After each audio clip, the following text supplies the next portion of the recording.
ನಮಸ್ಕಾರ. ಸ್ಪಂದನ ವಾಹಿನಿಯ ವೀಕ್ಷಕರೆಲ್ಲರಿಗೂ ಕವಿ ಸಮಯ ಕಾರ್ಯಕ್ರಮಕ್ಕೆ ಆತ್ಮೀಯ ಸ್ವಾಗತ. ಇಂದು ನಮ್ಮೊಂದಿಗಿದ್ದಾರೆ ಯುವ ಕವಯತ್ರಿ ನಿಶ್ಮಿತಾ ಪಳ್ಳಿ ಇವರು. ಅವರನ್ನು ಕಾರ್ಯಕ್ರಮಕ್ಕೆ ಆತ್ಮೀಯವಾಗಿ ಸ್ವಾಗತಿಸುತ್ತೇನೆ.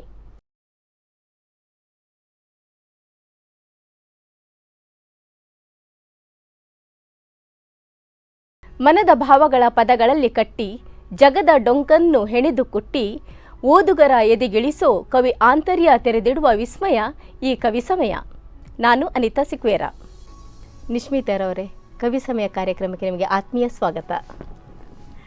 ನೀವು ಈಗಾಗಲೇ ಅನೇಕ ಬರಹಗಳ ಮೂಲಕ ಅನೇಕರಿಗೆ ಪರಿಚಿತರಾಗಿದ್ದೀರಿ.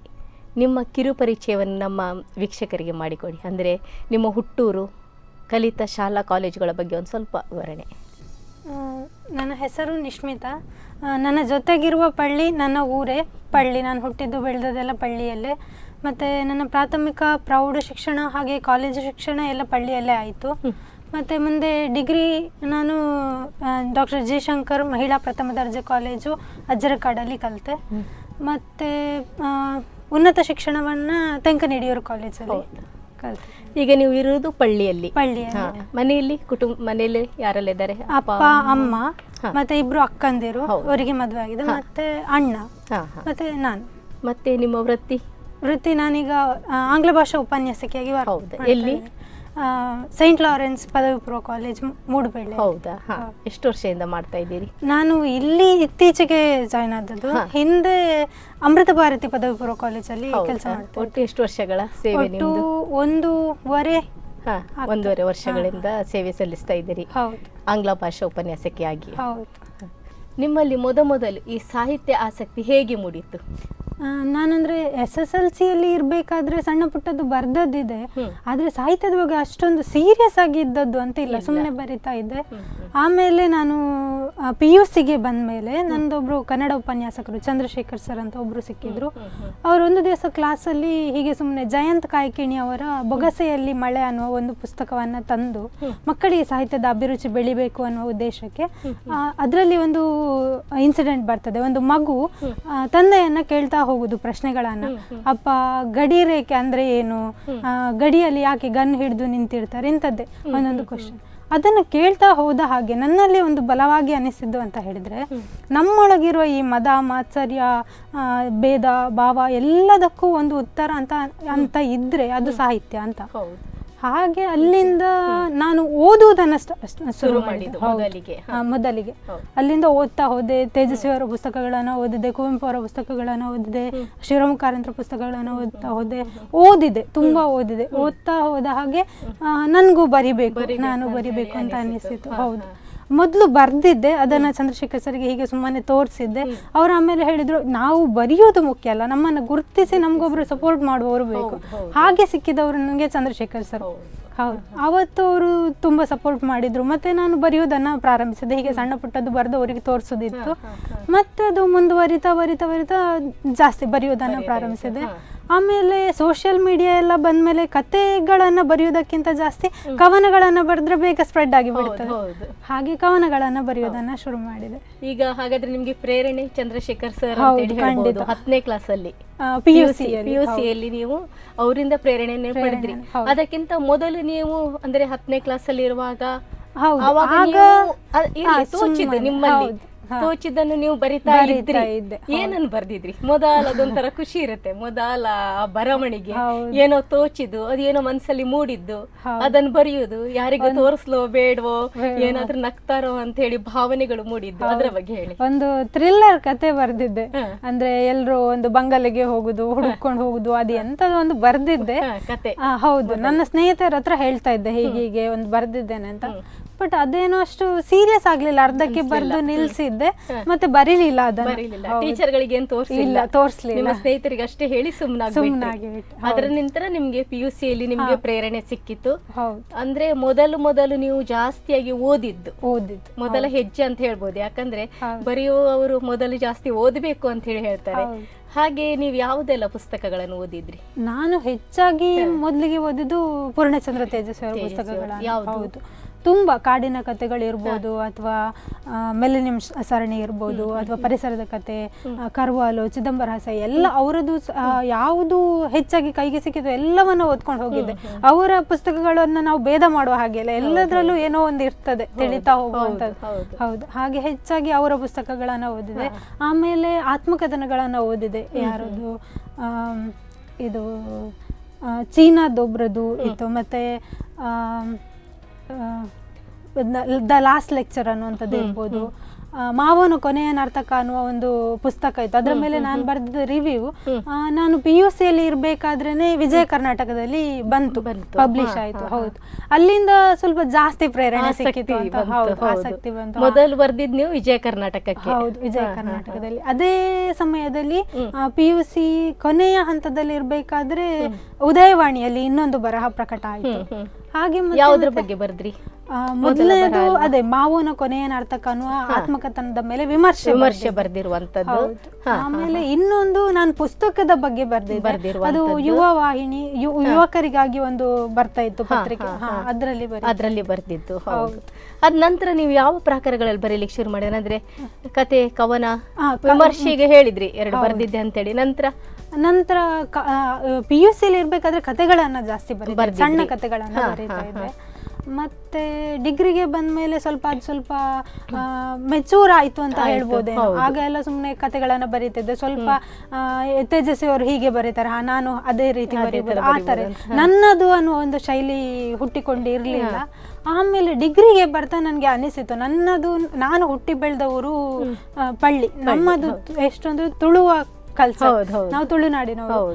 ಹಾಗೆ ನಮ್ಮ ಯಾವುದು ಪ್ರಾಕ್ಟೀಸೇ ಬೇರೆ ಇದೆ, ನಾವು ಫಾಲೋ ಮಾಡ್ತಾ ಇರುವಂತ ಕಸ್ಟಮೇ ಬೇರೆ ಇದೆ. ಹಾಗಾಗಿ ನಮ್ಮ ಕಲ್ಚರ್ ಅನ್ನು ಜೊತೆ ಸೇರಿಸಿ ಬರಿತಾ ಹೋದ್ರೆ ನನ್ನ ಬರಕ ಒಂದು ತೂಕ ಬರ್ಬೋದು ಅಂತ ಅನಿಸಿತು. ಹೌದು, ಹಾಗೆ ಅದನ್ನೆಲ್ಲ ಸೇರಿಸ್ಕೊಂಡು ತುಳು ಕತೆಗಳನ್ನ ಕನ್ನಡದಲ್ಲಿ ಕತೆಗಳನ್ನ ಬರೆದೆ. ಮತ್ತೆ ನನ್ಗೆ ತುಂಬಾ ಅನಿಸ್ಲಿಕ್ಕೆ ಸ್ಟಾರ್ಟ್ ಆಯ್ತು, ಎಷ್ಟಂದ್ರೂ ನನ್ನ ಭಾಷೆ ತುಳು, ನಾನು ತುಳುವಲ್ಲಿ ಬರ್ದಷ್ಟು ಗಟ್ಟಿಯಾಗಿ ಕನ್ನಡದಲ್ಲಿ ಎಷ್ಟಂದ್ರೂ ಬರಲಿಕ್ಕೆ ಸಾಧ್ಯ ಇಲ್ಲ. ಹೌದು, ಬರಿತಾ ಇದ್ದೆ, ಕನ್ನಡದಲ್ಲಿ ಬರ್ದಿದ್ದೇನೆ, ಆದ್ರೆ ನಾನು ತುಳುವಲ್ಲಿ ಬರೆಯುವಷ್ಟು ಗಟ್ಟಿಯಾಗಿ ಬರೆಯೋದು ನನಗೆ ಸಾಧ್ಯ ಇಲ್ಲ ಅಂತ ಅನಿಸ್ತು. ಹೌದು, ಮತ್ತೆ ತುಳುವಲ್ಲಿ ಸ್ವಲ್ಪ ಜಾಸ್ತಿ ಬರೆದೆ. ಮತ್ತೆ ನನ್ನನ್ನ ಜನಗಳು ಗುರುತಿಸಿದ್ದು ಕೂಡ ತುಳು ಕವನಗಳ ಜೊತೆಗೆ.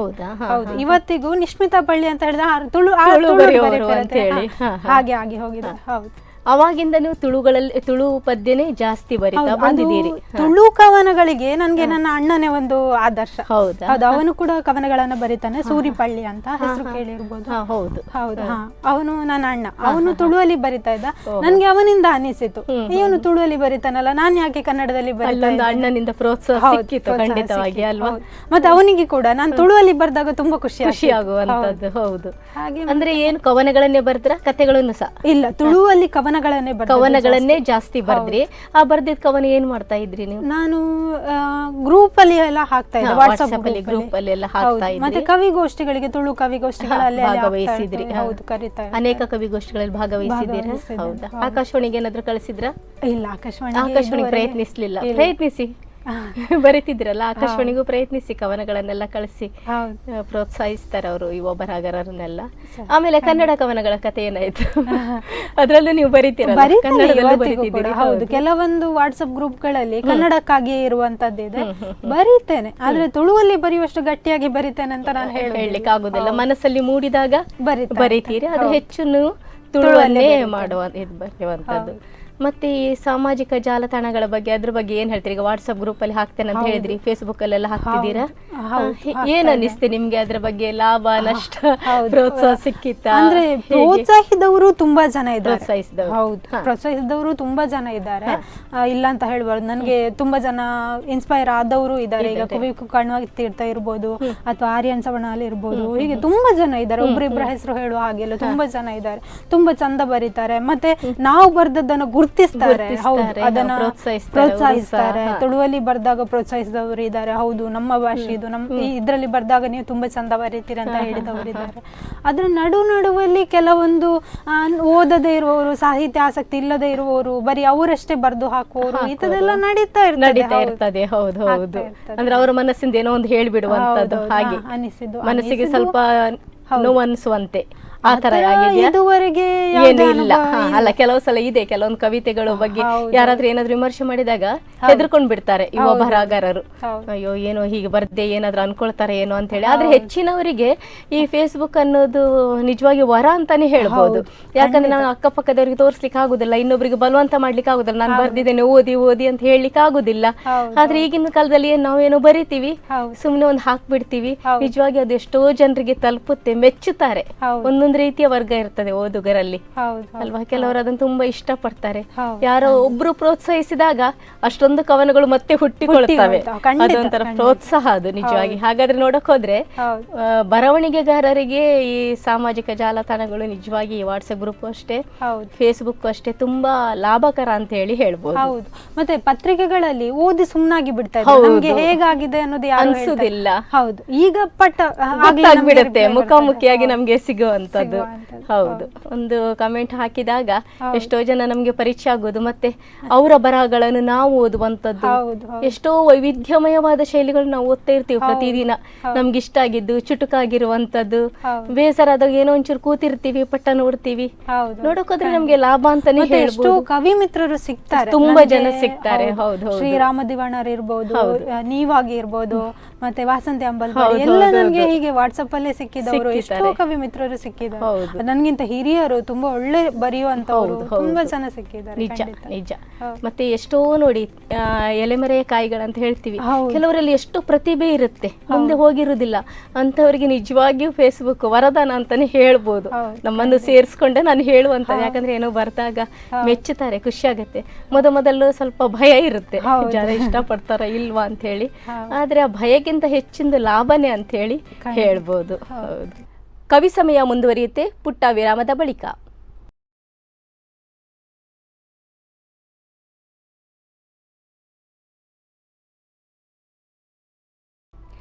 ವಿರಾಮದ ಬಳಿಕ ಕವಿ ಸಮಯಕ್ಕೆ ಮತ್ತೆ ಸ್ವಾಗತ. ಆಮೇಲೆ ನೀವು ಆಕಾಶವಾಣಿಗೆ ಪ್ರಯತ್ನಿಸಿಲ್ಲ ಅಂತ ಹೇಳಿದ್ರೆ, ಈಗ ಬರ್ದಿಟ್ಟಿದ್ದು ತುಂಬಾ ಇದೆ ಅನ್ಸುತ್ತೆ, ಕತೆ ಕವನಗಳು ಅಂತ ಹೇಳಿ. ಪುಸ್ತಕ ಏನಾದ್ರೂ ಹೊರ ತರುವಂತ ಯೋಚನೆ ಮಾಡಿದಿರಾ ಅಥವಾ ಪ್ರಕಟಿಸಿದಿರಾ? ಏನು ಮಾಡಿಲ್ಲ. ಅಲ್ಲಿ ಕೆಲವೊಂದು ಪುಸ್ತಕಗಳಲ್ಲಿ ಮಧ್ಯದಲ್ಲಿ ಪ್ರಕಟ ಆಗಿದೆ. ತುಳು ಪುರ್ಪ ಅಂತ ಮೊನ್ನೆ ಅಷ್ಟೇ ಒಂದು ತುಳು ಲಿಪಿಯಲ್ಲಿಯೇ ಒಂದು ಪುಸ್ತಕ ಪ್ರಕಟ ಆಯ್ತು. ಹೌದು, ಅದರಲ್ಲಿ ಹಾಕಿದ್ದಾರೆ. ಅಥವಾ ಹಾಗೆ ಒಂದೊಂದು ಪುಸ್ತಕಗಳ ಮಧ್ಯದಲ್ಲಿ ಬಂದದ್ದೇ. ಈಗ ಯೋಚನೆ ಇದೆಯಾ ಏನಾದ್ರೂ?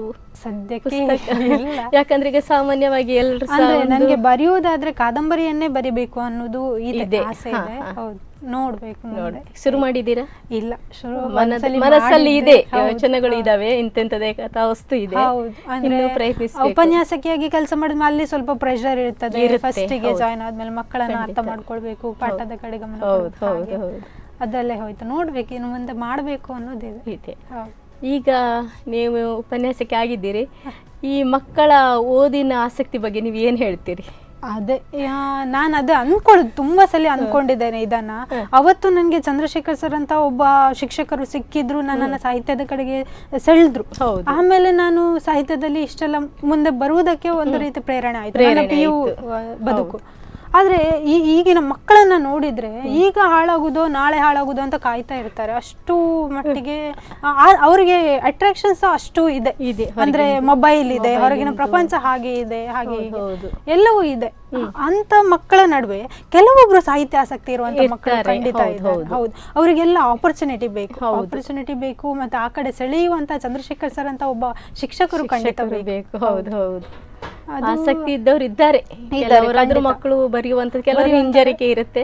ಇನ್ನು ಕೆಲವು ನಿಮ್ಮ ಸರ್ ಮಾಡಿ ತರ ಪುಸ್ತಕ ಎಲ್ಲ ಕೊಟ್ಟು ಓದಿ ಬರೀರಿ ಅಂದಾಗ ಇದಿಷ್ಟು ಪ್ರತಿಭೆಗಳು ಹೊರಗೆ ಬರ್ಬೋದು ಅಂತ ಹೇಳಿ ಅನ್ಸುತ್ತೆ. ನಾನು ಅಮೃತ ಭಾರತಿಯಲ್ಲಿ ಇರ್ಬೇಕಾದ್ರೆ ತುಂಬಾ ಮಕ್ಕಳನ್ನ ಗಮನಿಸಿದ್ದೆ, ಸಾಹಿತ್ಯ ಆಸಕ್ತಿ ಇರುವಂತ ಮಕ್ಕಳು, ಅವರು ಬರೆಯುವಂತ ಮಕ್ಕಳು, ಮತ್ತೆ ಓದುವಂತ ಮಕ್ಕಳು ಎಲ್ಲರನ್ನ ನಾನು ಗಮನಿಸಿದ್ದೆ. ಅಷ್ಟು ಮಕ್ಕಳ ನಡುವೆ ಇಷ್ಟಾದ್ರೂ ಮಕ್ಕಳು ಇದ್ದಾರಲ್ಲ ಅಂತ ಹೇಳಿ ಅನ್ಸುತ್ತೆ. ಹೌದು, ಒಬ್ರಿಬ್ರು ಸಿಕ್ಕಿದ್ರೆ ಸಹ ಅದು ವಿಶೇಷನೇ. ಪ್ರತಿ ವರ್ಷದಲ್ಲಿ 1-2-3 ಮಕ್ಕಳು ಅಂತ ಹೇಳಿ ಆಸಕ್ತಿ ಇರೋರು ಇದ್ದಾರೆ. ಕೆಲವರು ಬರವಣಿಗೆ ಸಹ ತುಂಬಾ ಅದ್ಭುತವಾಗಿ ಇರುತ್ತೆ, ಈಗ್ಲೂ ಇದ್ದಾರ ಓದುವರು ಅಂತ ಅನ್ಸುದ್ದು ಇದೆ.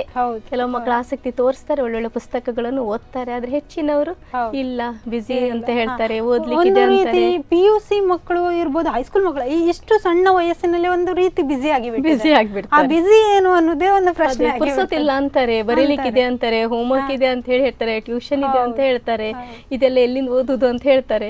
ಒಟ್ಟಿನಲ್ಲಿ ಅವ್ರಿಗೆ ಸಮಸ್ಯೆಗಳು ಇದೆಯೋ ಅಥವಾ ಇದೇನಂತ ಇದ್ರ ವ್ಯಾಲ್ಯೂ ಗೊತ್ತಿಲ್ಲ, ಸಾಹಿತ್ಯದ ಬಗ್ಗೆ ಗೊತ್ತಿಲ್ಲ ಮಕ್ಕಳಿಗೆ. ಅದು ಬೆಳೆಸುವಂತ ಕೆಲಸವನ್ನು ಮಾಡಬೇಕಾಗುತ್ತೆ. ಅದು ಪೇರೆಂಟ್ಸ್ ಇರ್ಬೋದು, ಉಪನ್ಯಾಸಕರಿಗೆ ಸ್ವಲ್ಪ ಅವಕಾಶಗಳು ಜಾಸ್ತಿ ಅಂತ ಹೇಳ್ಬೋದು. ಟೀಚರ್ಗಳಿಗೆ, ಶಿಕ್ಷಕರಿಗೆ ಸ್ವಲ್ಪ. ಮತ್ತೊಂದು, ಈಗ ನೋಡ್ಲಿಕ್ಕೆ ಹೋದ್ರೆ ಈ ಮಕ್ಕಳಿಗೆ ಕನ್ನಡದಲ್ಲಿ ಆಸಕ್ತಿನೇ ಇಲ್ಲ ಬರವಣಿಗೆ ಅಂತ ಹೇಳಿದಾಗ. ಕೆಲವು ಮಕ್ಕಳಿಗೆ ಎಷ್ಟು ನೋಡಿದ್ರೆ ಅಕ್ಷರಗಳು ಇನ್ನೂ ಸಹ ತಪ್ಪಾಗಿ ಬರೆಯುವಂಥದ್ದು ಅವೆಲ್ಲ ನಡೀತಿರುವಾಗ ಸ್ವಲ್ಪ ಬೇಸರನೇ ಆಗುತ್ತೆ. ಅದಕ್ಕೂ ಸ್ವಲ್ಪ ಪ್ರೋತ್ಸಾಹ ಕೊಡಬೇಕಾಗಿದೆ ನಾವು. ಹೌದು. ಮತ್ತೆ ನೀವು ಈ ಕೆಲವೊಂದು ಕವನಗಳನ್ನು ಬರೆದಿದ್ದಾರೆ ಅಂತ ಹೇಳಿದ್ರಿ. ನಮ್ಮ ವೀಕ್ಷಕರಿಗೆ ಒಂದಿಷ್ಟು ನಿಮ್ಮ ಕವನಗಳನ್ನು ವಾಚಿಸ್ತೀರಾ? ಫಸ್ಟಿಗೆ ತುಳು ಕವನವನ್ನು ಓದ್ತೇನೆ. ಇದು ತಮಾಷೆಗೆ ಅಂತ ಬರ್ದದ್ದು. ತುಂಬಾ ಜನ ನನಗೆ ಈಗಲೂ ಗುಂಡದಾರ್ ಅಂತಲೇ ಕರೆಯೋದಿದೆ. ತುಂಬಾ ಜನರಿಗೆ ಗುಂಡ ಅಂದ್ರೆ ಏನು ಅಂತ ಗೊತ್ತಿಲ್ಲ. ನಮ್ಮ ಕಡೆ ಎಲ್ಲ ಅದು ತಿಂಡಿ ತುಂಬಾ. ಹಾಗೆ ಒಂದು ಗುಂಡದ ಕಥೆ ಅಂತ ತುಳುವಲ್ಲಿ. ಎಂಕೋರರ ಬಾರಿ ಸ್ವಾದ್ಯ ಕಾವುಲಿಡು ಮೈತಂಡ ದೋಸೆ, ಗಿನ್ನಲ್ಡು ಮೈತಂಡ ಇಡ್ಲಿ, ಪೆಲತಿರಟ್ಟು ಕಟ್ಟದು ಮೈತಂಡ ಗುಂಡ, ದೋಸೆ ಇಡ್ಲಿ ಗುಂಡ ವಾರೂಪುಡು ಉದಿತುಂಡದಾನೆ ಆ ರುಚಿಕ್ ಸಮ ಬೇತೆ ಉಂಡ, ಬತ್ತಿನಂಚ ಬದುಕುನವೇನು ಅಡ್ಡೆಲ ಕಲ್ಪೌಂಡು ಕಲ್ಪುನಾಂಡ, ಅಡ್ಡೆಲಿನ ಸುದ್ದಿಗೆ ಬರಂದಿನಾರು ಹಟುಕು ಬುರಿಯರಿ ಎನ್ನಾರು, ಗುಂಡ ಮಲ್ಪು ನಾವು ಏತು ಸುಲಾಭತ ಒರಾನಿ ಮೈತಂಡ ಆಂಡತ, ಒಂತೆ ಕೆಬಿಕಾಯಿಲ ಕಾಂಡ್ ಕೈಂಟೊಂಡ್ರೆ ಮನಸ್ಸಾಂಡ್, ಪನ್ಯಾತ ಸುಲಭನೆ ಗುಂಡ ಗೊತ್ತಾವು ಜನ್ಮೋಡರ ಮಲ್ತು ತುಂಡ, ಇನಿತ ಗುಂಡೋರ್ಗು ಇನಿ ಆಟನೆ ಕೋಡೆನೆ ಎನ್ನೋಡು ಮಾಮಿಡ ಕೇನೋಡು ಉರ್ದುಂಡ ತೂವೋಡು, ಪೆಲತಿರಕು ಬಲಿ ಬರೋಡು ಗುಂಡ ಕಟ್ಟೋಡು, ಮಾತಾ ಉಂಡುಂದಾನಗ ಕಡೇಕ್ ಅರಿನ ನೀರುಡು ಪಾಡೋಡು, ಉರ್ದು ನನೆತದು ಚೂಲಿ ಕಲೆವುಡು, ಸುಲಭನೆ ಗುಂಡ ಗೊತ್ತಾವು ಜನ್ಮೋಡರ ಮಲ್ತು ತುಂಡ, ಬೇಗ ಕಡೆದಿಂದ ಪುಳಿ ಬರು ಕಡೆವನಗ ತಡ ಆಂಡ ಉರ್ಗಂದೆ ಪೋವು, ಉರ್ಗಿನ ಜಾಸ್ತಿ ಆಂಡ ಪರ್ತಿದಂಚಾವು, ಗಟ್ಟಿ ಆಂಡಲ ಮೆದು ಆಂಡಲ ಬಲಸಿ ಗುಂಡ ಬತ್ತಿನಂಚೆನೆ ಪಿರಪೋವು, ಸುಲಭನೆ ಗುಂಡ ಗೊತ್ತಾವು ಜನ್ಮೋಡರ ಮಲ್ತು ತುಂಡೆ. ತುಂಬ ಚೆನ್ನಾಗಿದೆ ನಿಜವಾಗಿಯೂ. ಅದು ಮಾಡುವಂತ ಕಷ್ಟ ಮಾಡಿದವರಿಗೆ ಗೊತ್ತು, ಹೇಳಲಿಕ್ಕೆ ಸುಲಭ. ತುಂಬ ಚೆನ್ನಾಗಿದೆ. ಮತ್ತೆ ಒಂದು ಕನ್ನಡ ಕವನ. ಇದು ಸ್ವಲ್ಪ ಹಿಂದೆ ಬರ್ದದ್ದು, ಇತ್ತೀಚಿನ ಕವನ ಅಲ್ಲ. ತತ್ವ ಮಸಿಯಲ್ಲ ಇದು ಕಪ್ಪು ಮಸಿ, ಸುಡುತ್ತಿರುವ ಎದೆಯೊಳಗೊಂದು ಕಪ್ಪು ಹೂವು, ಅರಳಲಾರದು ಬೆಳೆಯಲಾರದು, ಆದರ್ಶಗಳ ಕಟ್ಟಿಕೊಂಡು ಸಾಧಿಸುವುದೇನಿದೆ, ಸೋಲಬೇಕು ಸೋತು ಗೆಲ್ಲಬೇಕು, ಸ್ವಾಭಿಮಾನ ಮಣ್ಣಾದಾಗಲೇ ತಿಳಿಯುವುದು ನೀನಾರೆಂದು ನಿನ್ನವರಾರೆಂದು, ಅವನದ್ದು ಮತ್ತೇನು ಅದೇ ಕಾಯಕ, ಬರುತ್ತಾನೆ ಉರಿಯುತ್ತಾನೆ ಹೋಗುತ್ತಾನೆ, ಉರಿದು ಕೆಟ್ಟವನೆನಿಸಿಕೊಂಡರೂ ಬೆಳಕಾಗುತ್ತಾನೆ, ಬೆಳಗಿ ಬದುಕ ಭಾಗವಾಗುತ್ತಾನೆ, ನೀನು ಅವನಲ್ಲ ಬಿಡು, ನಿನ್ನ ಆದರ್ಶಗಳು ಗೋಡೆಯ ಮೇಲಿನ ಬಣ್ಣ, ಮಾಸಬಹುದು ಬದಲಾಗಬಹುದು, ಬಂಧಗಳು ಗೆಲ್ಲುತ್ತಾವೆಂದರೆ ಏನಾದರಾಗಲಿ, ಹೇಗಾದರೂ ಉರಿದು ಬೆಳಕಾಗುವ ಭಾಗ್ಯ ಒದಗಿ ಬರಲಿ. ತುಂಬ ಚೆನ್ನಾಗಿದೆ. ಇನ್ನೊಂದು ಕನ್ನಡ ಕವನ. ಇದು ಪ್ರಚಲಿತ ವಿದ್ಯಮಾನಗಳನ್ನು ಕಂಡಾಗ ನನಗೆ ಬರೀಬೇಕು ಅಂತ ಅನ್ನಿಸಿದ್ದು.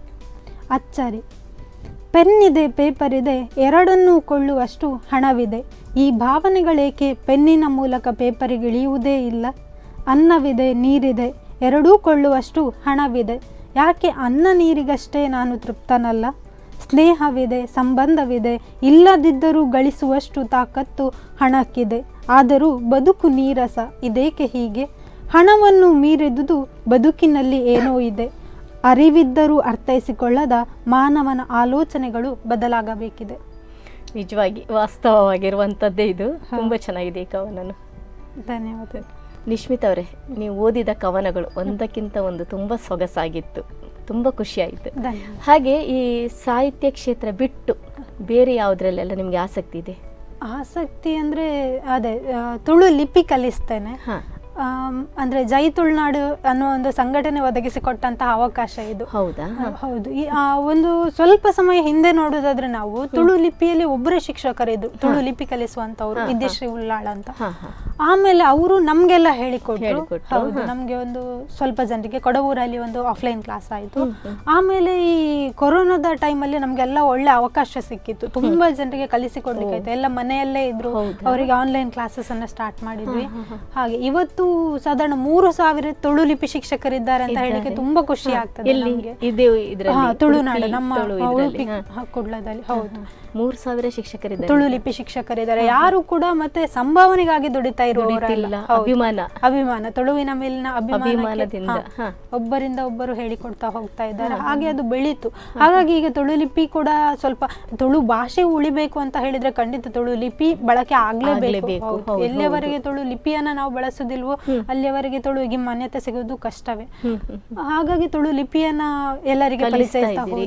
ಹೌದು, ಈಗ ಅಲ್ಲಿ ತುಳು ಲಿಪಿ ಬೋರ್ಡ್ ಗಳನ್ನ ಕೂಡ ನಾವು ನೋಡಬಹುದು. ನೀವು ಎಲ್ಲಿ ಕಲಿಸ್ತಿದ್ರಿ? ನಾನು ಆನ್ಲೈನ್ ಅಲ್ಲಿ ಕೂಡ ಕಲಿಸಿದ್ದೇನೆ. ಹೌದು, ಮತ್ತೆ ಆಫ್ಲೈನ್ ಕ್ಲಾಸಸ್ ಕೂಡ ಹೆಬ್ರಿಯಲ್ಲಿ ಒಂದು ಮಾಡಿದ್ವಿ, ಮತ್ತೆ ಸೂಡಾದಲ್ಲಿ ಒಂದು ಮಾಡಿದ್ವಿ. ಎಷ್ಟು ಸಮಯ ಬೇಕಾಗುತ್ತದೆ ಕಲೀಲಿಕ್ಕೆ? ಒಂದು ವಾರ ಸಾಕು. ನಾವಂದ್ರೆ ಅಕ್ಷರ ಕಲಿಸ್ತೇವೆ, ಕಕ ಕಿಕಿ ಒತ್ತಕ್ಷರ. ಹೌದು, ಒಂದು ವಾರದಲ್ಲಿ ಕಲಿತಾರ? ಹೌದು, ಶಬ್ದಗಳನ್ನ ಬರೀಲಿಕ್ಕೆ, ವಾಕ್ಯಗಳನ್ನ ಬರೀಲಿಕ್ಕೆ. ಹೌದಾ? ಹೌದು, ಒಂದೊಂದು ಖುಷಿ ಆಯ್ತು. ಇದೊಂಥರ ಹೊಸ ವಿಷಯ ಅಂತ ಹೇಳ್ಬೋದು. ಹೌದು, ಖಂಡಿತ ನನಗೂ ತುಂಬಾ ಖುಷಿ ಕೊಟ್ಟಂತ ಕೆಲಸ. ನಿಜ ನಿಜ. ಹೌದು, ಮತ್ತೆ ನನ್ಗಿಂತ ಹಿರಿಯರಿಗೂ ಕಲಿಸಿಕೊಡುವ ಭಾಗ್ಯ ಸಿಕ್ಕಿತು. ಹೌದು, ನಿಜ. ಮತ್ತೆ ನಿಮ್ಮ ಬೇರೆ ಹವ್ಯಾಸಗಳು ಏನಿದೆ ಇದನ್ನು ಬಿಟ್ಟು? ಹವ್ಯಾಸ ಅಂದ್ರೆ ನನ್ನ ಮುಖ್ಯ ಹವ್ಯಾಸ ಪುಸ್ತಕಗಳನ್ನು ಓದುವಂಥದ್ದು. ನಾನು ಅಂದ್ರೆ ಪುಸ್ತಕಗಳ ಜೊತೆಗೆ ಇರುವುದು. ಹಾಗೆ ನಾನು ಮತ್ತೆ ಇಲ್ಲ ಸೈಂಟ್ ಲಾರೆನ್ಸ್ ಪದವಿ ಪೂರ್ವ ಕಾಲೇಜಿನ ಕೆಲಸವನ್ನ ಒಪ್ಪಿಕೊಳ್ಳಿಕ್ಕೂ ಇದು ಒಂದು ರೀತಿಯ ಕಾರಣ. ಹೌದು, ಖಂಡಿತ ಅಲ್ಲಿ ನನಗೆ ಪುಸ್ತಕಗಳನ್ನು ಓದ್ಲಿಕ್ಕೆ ಅವಕಾಶ ಜಾಸ್ತಿ ಸಿಗುತ್ತೆ.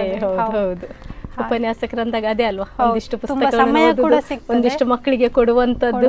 ನಿಜವಾಗಿ ವೃತ್ತಿ ತುಂಬಾ ಒಂದು ಇಷ್ಟಪಡುವಂತದ್ದು ಹೇಳ್ಬೋದು. ಅಂದ್ರೆ ಬರಹಗಾರರಿಗೆ ತುಂಬಾ ಒಳ್ಳೇದೇ ಅದು ಅಂತ ಹೇಳ್ಬೋದು. ಯಾಕಂದ್ರೆ ಅಷ್ಟೊಂದು ಕಲ್ಪನೆಗಳು ಮೂಡ್ತವೆ. ಆ ಮಕ್ಕಳ ನೋಡಿದಾಗ ಒಂದಿಷ್ಟು ಬರಿಬೇಕಂತಾನು ಅನ್ಸೋದಿದೆ.